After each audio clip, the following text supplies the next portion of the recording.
sayyidina Muhammad. Aya jelema nu tadi dicaritakeun buta mata ieuna tapi mata kolbuna masyaallah caak nyana pas maghrib keluar ti imah. Begitu keluar ditanya ku pamajikanna dek ka mana. Aduh buta tapi boga pamajikan berarti laku. Si ieu mah kasep teu laku. Can boga pamajikan. Dipasarkeun hese. Berarti kan mata hatena berat. Awewe ge rembungeun we.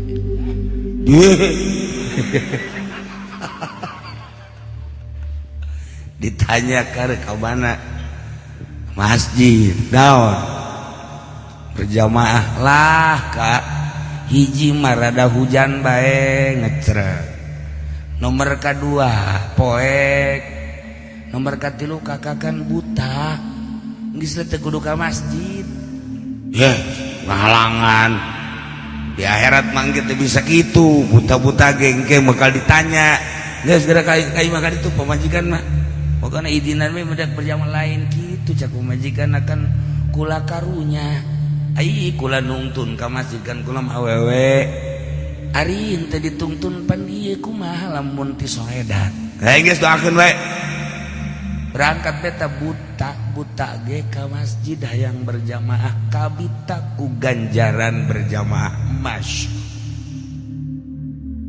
barang tengah perjalanan antara imah jeung masjid kira-kira 200 meter ka masjid teh ti soledat ngaguling kedeprok woho atuh kaloto akhirna kan aya jelema tah waduh nah ti soledatnya abdi imah kalotor balik bae heula nya teu nanaon atuh ditungtun dibawa ka imah kebangi jeung pamajikanana tuh kan tadi ge ulah ka masjid kadenge ku ceuli ulah ka masjid buta-buta ka masjid geus di imah bae tah eta tah nasehat pamajikan jeung kahayang salaki sebenarnya bagusan mana sih eta salaki rada lempeng ge jelema kos ge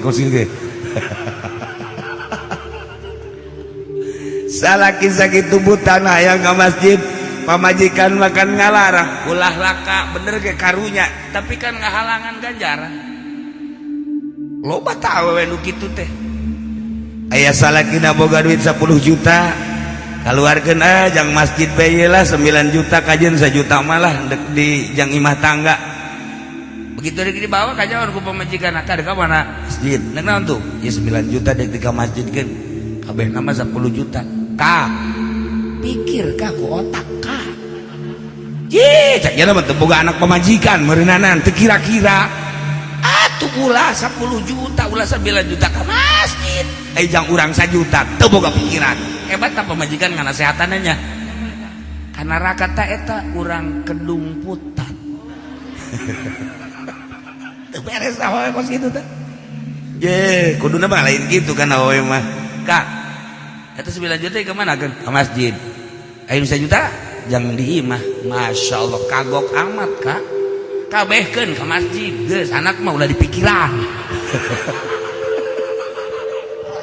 teu beres pamajikan nah eta kan jak salakina teh ieu 9 juta kan kajang ka sorga engke kan lamun ka sorga mah urang kabehan lah ka sorga mah angel keneh ieu bae kepentingan rumah tangga sabarat teh nu kudu ka masjid geus ka masjid kan mah 1 juta 9 juta di imah tuh pabelit pamajikan entak lamun sedekah ulah kanyawan ku pamajikan ulah kanyawan eta kitu bae tah awewe mah tah lain di dia lain di ditu di pasar kemis ke bagian pondok eta kari itu tah di dia mah leuwih paras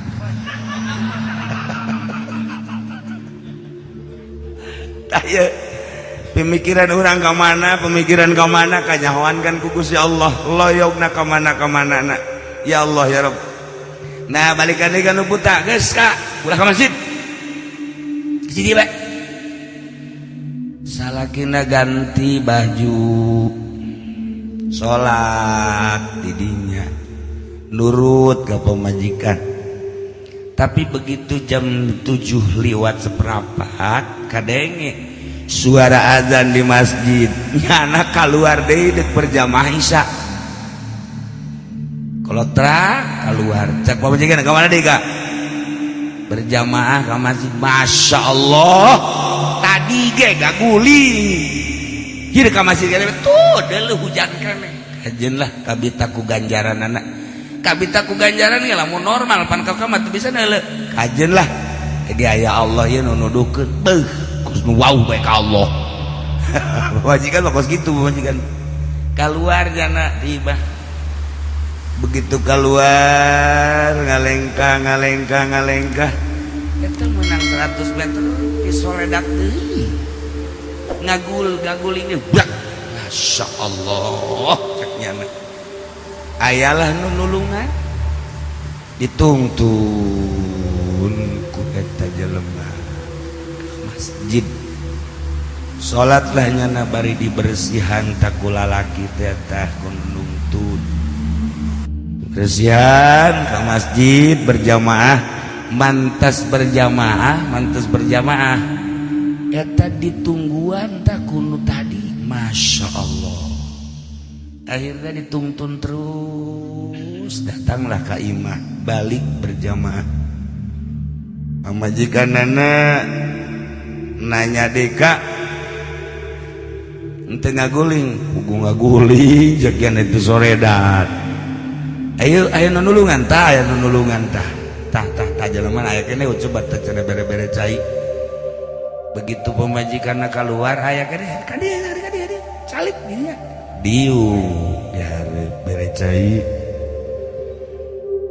ditanya diuk nu buta jeung nu nungtun ditanya ku pemajikanana kakak tadi gaguling di mana eta urut keur magrib ngaguling teh aju aya nu nulungan ieu nu nulunganana tah nu nungtun ditanya ku nu buta ceng aya ceng si saha peduli amat make jeung nungtun bapa ka masjid make ngabersihan baju bapa segala rupa haju ditungguan deui man teh salat teh ditungguan ditungtun dibawa ka imah ieu ku hebat amat peduli amat aya ceng saha cenah hampura kula tadi moal bebeja tapi kula dek bebeja bae saha ceng ieu kula setan.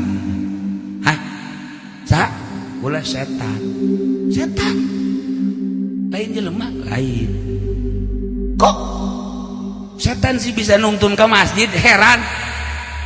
Ndek ke jelema nu nungtun ke masjid mah kok setan pancen setan mah ngalarang salat, ngalarang berjamaah. Kok ieu bisa nungtun haju nungguan? Pan setan. Beuh lamun hayang nyaho nu mantak kula nungtun haju nungtun mawa balik nyalametkeun beusi ngaguling deui lantaran lamun ti soledat ngaguling deui eueuh nu nyahokan kabehan emang kunaon begitu maneh ngaguling nu pertama teh nu teu jadi berjamaah teh ear di langit malaikat mang mentakeun hampura ka maneh di samping mang mentakeun hampura ka maneh mang mentakeun hampura ka sekeliling nu aya di sekitar masjid kaditu 45 kaler 45 kidul 45 kulon 45 Masya Allah ku gara-gara ngaguling sanajan teu jadi berjamaahna eta jelema sekitar masjid teh dihampura dosana kan lamun dihampura dosa aing nu kawalahan ku sabab sakitu beusi ngaguling deui daripada nyana ti soledak kadua kali haju dihampura kabeh aing nang hese capek mending dituntun ku aing. Masya Allah orenganan nu sok nungtun teh kadang-kadang mah setan kula ge meureun babarengan sa mobil bisa jeung setan sabenerna tuh sia masuk kajuneuleuh kitu tah eta setan ya bos kitu ya Allah ya Rabb maknana berarti lain sambarangan jelema berjamaah teh lain bae nyana nu meunang ganjaran sekitar masjid aya pangampura Allah. Komo lamun datang kasih soledad model tadi, ahli Allah zikir ahli Allah. Kiai zikir tengah penting, la ilaha illallah, la ilaha illallah, manteng hatena ka Allah. Eta lainnya na baeta nu menang ganjaran jeung menang pangampura. 40 imah kaler kidul wetan kulon eta teh diampura dosa ku gara-gara kiai anu manteng ka Allah maca la ilaha illallah. Nu mantak biasana deket imah kiai mah tirok zalalikir, tirok salat. Geus bae lah jak kiai ge salat, kiai ge zikir, geus aing mah geus pokona mah efek ti kiai bae geus pokona mah. Nah eta teh keistimewaan seorang manusia ahli Allah. Datang ke setan ge khawatireun, setan khawatireun lantaran lamun ieu ngaguling deui, waduh kabeh bakal menang hampura. Jadi berjamaah teh lain lalagaan, gede jasa ganjarana. Kulantaran gede ganjarana sangheuk jasa berjamaah. Ayat tatangga masjid nu tilok ka masjid hingga ku tilok-tilokna ka masjid teu nyahueun tihang masjid. Lain di dieu lain ulah sok kasinggung ulah. Pasar Kemis pondok. Datang ka teu nyahueun karpet masjid acan. Eta aya jelema deket masjid seperti kos kitu.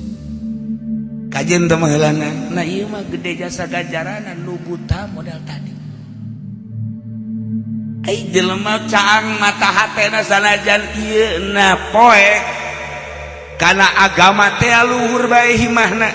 Kos di zaman Kangjeng aya jelema nu buta bebeja ka Kangjeng Tuan, abdi iraha deuk diajak perang. Jeuh cak Kangjeng Nabi itu siapan buta deuk daun perang, teu kula mah ajak bae perang. Cak Kangjeng Nabi aya perang teh kan ngalawan musuh. Kumaha kalihayanana bisa lihai pedang atau make pedang, lihai panah atau panah. Tak iya kan perang mah dek ngamaehan musuh. Ai siapa buta dek kumaha? Ulama ajak bae jaknya na perang. Kangjeng ulah buta-buta. Nyana ceurik, masya Allah. Jaknya na emang ai buta kahayang kula. Pan kula ge teh hayang buta. Ieu bahkan kehendak Allah. Ketika kula neuk ngaluhurkeun agama melalui perang kunaon teu meunang, isuk na ceurik 2 poe bebe jadi ka Kangjeng Tuhan iraha perang. Ai kitu deuk naon? Kula ajak. Cak Kangjeng Nabi buta-buta perang teu deuk kumaha, nangis musuhna bisa-bisa paeh di tempat perang. Kajeun caknya. Tapi lain masalah kajeun cak Kangjeng deuk kumaha engke. Aing ngadon micen nyawa mah jang naon. Ulama ajak bae perang resep jasa kaganjaran perang. Masya Allah buta matana, mata hatena caang ka perang-perang hayang.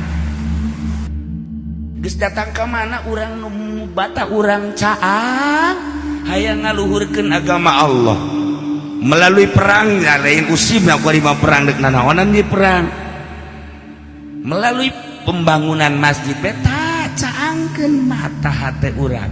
Kadang-kadang mata ieu caang mata hate teu caang. Katilu kali bebeja ka Kangjeng iraha perang. Ih, maneh buta nanyakeun perang di perang deui. Kula mah ajak bae. Ai fungsi maneh naon atuh? Fungsi kula sanajan teu bisa neuleuh, teu bisa nyekel pedang, deuk ngababetkeun pedang ka musuh. Kula tapi nyekelan bendera mah bisa. Geus ku ayana sakitu kula izinan jang nyekelan bandera we kula. Atuh nyekelan bandera teh Tuan caknya ieu. Lamun bandera dicekelan ku kula pasti musuh sarieun. Sebab kula mah kan moal robah. Kula mah mun nyekelan bandera kan moal robah jeung moal lumpat. Jatuh nyaho eta musuh eta lain. Geus berarti kan kula teu robah teh musuh pasti sieun. Lantaran kata jelema teu robah-robah berarti hebat. Bener oge cak Kangjeng ieu. Aya pemikiran gadinya. Kulantaran 3 kali menta minta izin Gusti Kangjeng Rasul ka Gusti Allah. Gusti Allah, aya hamba Gusti buta tenang Gusti, hayang milu perang ngaluhurkeun agama Gusti, ajak kula. Ajak cek Gusti Allah, diajak. Bener fungsina nyekelan bendera, nya nama bendera dicekelan beki bener tak musuh sarieuna. Nu mantap kamari salah tah nu nyekelan bendera Jokowi aturan mah nu buta. Menang ge lamun nu buta mah kuari mapan kemenangan di atas kekalahan. Wallahu alam, tapi saha nu menangna urang mah teu jaho. Buat teuing Prabowo, buat teuing Jokowi, urusan di luhur teh mah pelaksanaan nyolok mah urang mah geus unggal peuting ka pamajikan. Eta mah nyolok eta teh mah lain deui. Tuh, sia mah ai batur boga mah masalah batur boga nyolok naon? Nyolok kebo.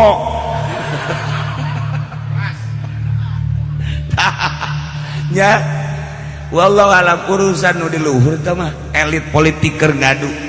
Pemenangna apakah Jokowi, pemenangna apa Prabowo, sarua du bakal jadi presiden mimpin negara salah sahiji di antara dua. Urang mah balik DB ka urang asalna dagang jengkol bae.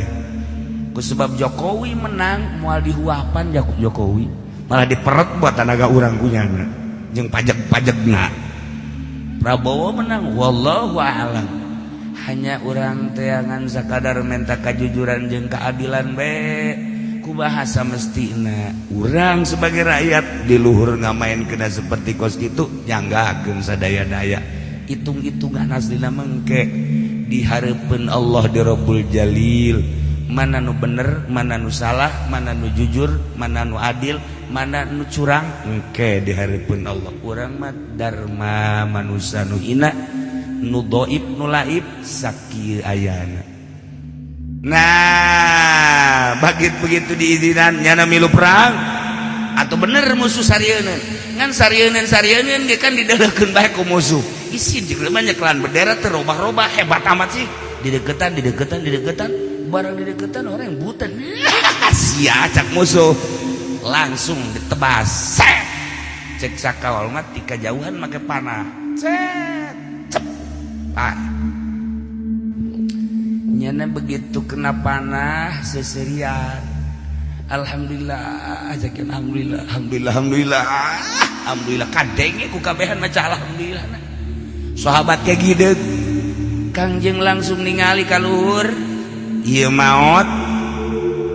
Kangjeng ningali ka luhur, ya Allah ya Rob, cak Kangjeng kadeleuna di alam dunia nu buta maot kena pedang atau kena panah, ternyata rohna geus aya di Jandatun Naim, geus aya di surga. Eta lah jelema ngaluhurkeun agama Allah.